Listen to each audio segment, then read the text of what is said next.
முன்னாள் முதலமைச்சர் திரு ஓபிஎஸ் அவர்கள் இன்னைக்கு வந்து திமுகவில் வந்து சேர்ந்திருக்கிறாங்க. அதிமுக தொண்டர்கள் என்னை போன்ற அதிமுகவின் ஒரு ஒரு ஒரு அபிமானிகள் வந்து அம்மா இருக்கிற வரைக்கும் அதிமுகவில ஒரு ஒரு அபிமானியா இருந்த அதிமுக தொண்டர்களா இருந்த என்னை போன்ற பல ஆட்களுக்கு வந்து இது வந்து பேரெதிர்ச்சியாலாம் இல்லை, வேற வழி இல்லை அப்படின்ற ஒரு எண்ணத்தை தான் ஏற்படுத்தி இருந்தது. இன்னைக்கு இருக்கும் இந்த அனைத்து இந்திய அண்ணா திராவிட முன்னேற்ற கழகம் எம்ஜிஆர் அவர்களால் தோற்றுவிக்கப்பட்ட அனைத்து இந்திய அண்ணா திராவிட முன்னேற்ற கழகம் அல்ல அப்படின்றது வந்து எல்லாருக்குமே தெரியும். புரட்சி தலைவர் எம்ஜிஆர் வந்து இந்த கட்சியை ஆரம்பிக்கும் போது தனக்கு பிறகு இந்த கட்சி பல 100 ஆண்டு காலம் இருக்கணும்னு அவரும் நினைச்சாரு. நம்ம மறைந்த முன்னாள் முதல்வர் நம்முடைய புரட்சி தலைவர் அம்மாவும் வந்து நான் போனதுக்கு அப்புறம் ஒரு 100 வருஷம் வந்து இந்த கட்சி வந்து இருக்கும், இந்த மக்களுக்காக உழைக்கும் அப்படின்னு சொல்லியிருந்தாங்க. இந்த கட்சி வந்து இன்னைக்கு இந்த நிலைமையில இருக்கிறதுக்கு வந்து என்னை பொறுத்த வரைக்கும் மிக மிக முக்கியமான காரணம் வந்து திருமதி சசிகலா அவர்கள் தான். வந்து இந்த கட்சி இந்த மாதிரி ஆனதுக்கு வந்து முதல் காரணம் வந்து திருமதி சசிகலா அவர்கள் தான் வந்து என்ன பண்ணிட்டாங்க, தன்னுடைய சுயநலத்துக்காக புரட்சி தலைவி அம்மா வந்து எப்படி வந்து நம்ம ஓபிஎஸ் ஐயா வந்து முதலமைச்சர் ஆக்குனாங்க. அந்த முதல்வர் வந்து என்ன பண்ணாரு, எப்போ வந்து அது கேட்கிறோமோ அந்த முதல்வர் பதவி வந்து அழகா அம்மாட்ட கொடுத்தாங்க. அதே மாதிரி இவங்க ஓபிஎஸ் ஆக்குனாங்க. ஓபிஎஸ் வந்து அவர் பிடிச்சதோ பிடிக்கலையோ மேலிடத்துல வந்து அவருக்கு ப்ரெஷர், அப்பயுமே பிஜேபி வந்து ப்ரெஷர் பண்ணிட்டு தான் இருந்தது. ஆனா தன்னுடைய முதலமைச்சர் பதவி வந்து அம்மாட்ட சசிகலா அம்மாட்ட திருப்பி கொடுத்தாங்க. அதுக்கப்புறம் அவங்க கொடுத்த எடப்பாடி பழனிசாமி ஐயா வந்து அந்த பதவி வந்ததுக்கு அப்புறமா மொத்தமா அதிமுகவோட எல்லா காட்சிகளுமே வந்து மாத்திட்டாரு. அது வந்து அவருடைய தனியா பாயிண்ட் ஆஃப் வியூல சொல்லி நம்ம பார்த்தோம்னு சொன்னா அவருடைய வேலையை பார்த்தாரு அப்படின்னு அவர் நினைப்பாரு. ஆனா ஒரு கட்சி அப்படின்னு சொல்லி பார்க்கும்போது எல்லாரையும் அரவணைத்து தன்னுடைய சுயநலத்துக்காக இல்லாமல் அத்தனை பேர் இந்த ஒரு 10 பேர் இருக்கிற ஒரு போட்டியில போய் போட்டு ஜெயிச்சாதான் அது ஒரு மதிப்பு மரியாதை. எல்லா போட்டியாளர் எல்லாருமே வந்து கட்சியை விட்டு அனுப்பிட்டு தான் மட்டுமே ஒரு போட்டியாளரா இருந்து கூட இருக்கிற யாரெல்லாம் ஒருத்தர் வந்தா அவனையும் அனுப்பிட்டு தான் மட்டுமே நின்று அந்த கட்சியை வந்து ஒரு வெற்றியாளரா தன்னை அறிவித்துக் கொண்டார் எடப்பாடி பழனிசாமி. இது வந்து அதிமுக அது அபிமானிகளுக்கு இருக்கிற எண்ணம். இது வந்து நம்ம அதிமுகவோட எண்ணம்னு சொல்ல, அங்கிருந்து விலகி வந்த பல பேருடைய எண்ணம். இவங்க 2 பேரும் ஒன்னா இருக்கும் போது கட்சி வேற மாதிரி கொஞ்சம் வளர்ந்துடும், வேற மாதிரி மறுபடியும் வந்து பழைய நிலைமைக்கு வந்துடும் அப்படின்னு நினைச்ச பல பேர் வந்து இவருடைய தொடர் இந்த இபிஎஸ் ஐயாவுடைய தொடர் நடவடிக்கையால முதல்ல சசிகலா அம்மா வந்து முதல்ல இருந்த மாதிரியே பின்னாடி இருந்து அம்மாவுடைய இயக்குனாங்களோ அதே மாதிரி அதிமுகவை ஓபிஎஸ் அவர்களுடைய முதலமைச்சர் பதவியிலே வேற ஒருத்தர் வந்து இவங்க பின்னாடி இருந்து இயக்கி இருந்தாங்கன்னா இன்னைக்கு கட்சி நல்லபடியா உருப்பட்டு நல்லா எங்கேயோ ஒரு நிலைமைக்கு வந்திருக்கும். ஆனா அவங்க என்ன பண்ணாங்க, தன் சுயநலத்துக்காக ஓபிஎஸ் ஐயா வந்து வெளியில தள்ளிட்டு இபிஎஸ் ஐயா முதலமைச்சர் ஆக்குனாங்க.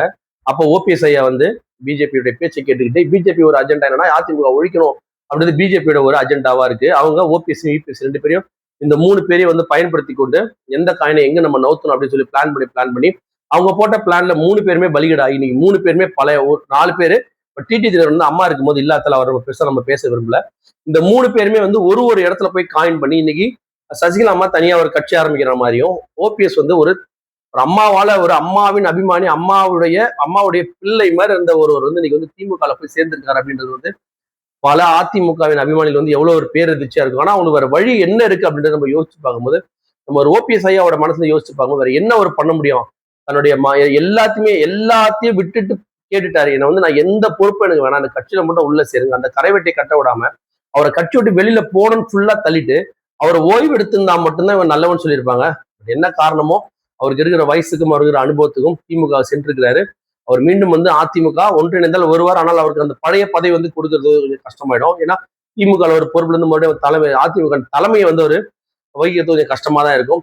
பட் எனக்கு காலத்தின் கட்டாயம் அது மாறிதான், அரசியல்ன்றது வந்து மாறிதான் அரசியல். தனி கட்சியோட அவர் வந்து ஆரம்பிச்சிருக்கலாம், தனியோட பிரயாணம் பண்ணிருக்கலாம். ஆனா அவர் ஏதோ ஒரு காரணத்துக்காக திமுகவின் பக்கம் வந்து போயிட்டாரு. அவரோட இந்த பண்ருட்டி ராமச்சந்திரன் தனி கட்சி ஆரம்பிச்சிட்டாரு. சசிகலா அம்மா வந்து ஒரு தனி கட்சி ஆரம்பிச்சிட்டாங்க. ஸோ இப்போ இபிஎஸ் ஐயா வந்து ரொம்ப தெளிவா ஃப்ரீயா அழகாயிட்டாரு. இப்போ அவருக்கு வந்து காம்படிஷன் யாருமே இல்லாத இந்த கட்சியுடைய பொறுப்பை வந்து அவர் வாங்கிக்கிறார். ஆனா மக்களுடைய மனதை அவர் வெல்வாரா அப்படின்றதுதான் இதுல முக்கியமான கேள்வி. கட்சியுடைய பொறுப்பை வெல்றது முக்கியம் இல்ல, மக்களின் மனதை வந்து வெல்றது ரொம்ப முக்கியம்.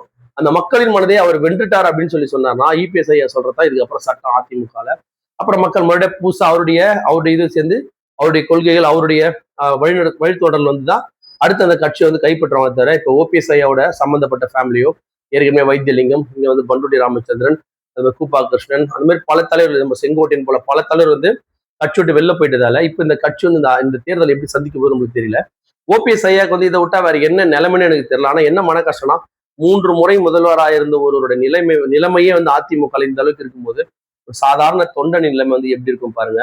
இது வந்து அதிமுகவின் கட்சிக்கு வந்து சுத்தமான ஒரு சாபக்கேடா முடியும் அப்படின்றது என்னுடைய தனிப்பட்ட கருத்து. இந்த முறை வந்து எப்படியாவது வந்து 2வது நிலைமையை வந்து அதிமுக கைப்பற்றணுன்றதான் அவங்களுடைய பிரதானமான ஒரு விஷயம். என்னன்னா 2வது அவங்க கைப்பற்றணும். ஃபர்ஸ்ட் வரது வந்து கொஞ்சம் டவுட் தான். 2வது அவங்க கைப்பிடிக்கணும். இப்ப இது வரைக்கும் வந்து என்ன பண்ணாங்க, டிவிக்கே வந்து ஒரு செகண்ட் டைம் வரும் அப்படின்ற மாதிரி மக்கள் மத்தியில் ஒரு பேச்சு இருந்தது. இப்போ அது அப்படியே லைட்டா சேஞ்ச் ஆகி இப்போ நாம் தமிழர் கட்சியுமே வந்து கிட்டத்தட்ட 2வது பொசிஷன் பிடிச்சிச்சுன்னா, நீங்க டிவிக்கே பிடிச்சா கூட அது வந்து கொஞ்சம் குறையும். ஆனா நாம் தமிழர் சப்போஸ் வந்து 2வது வந்துச்சு அப்படின்னு சொன்னா அதுக்கப்புறம் நாம் தமிழரோட வளர்ச்சி யாருமே தடுக்க முடியாது.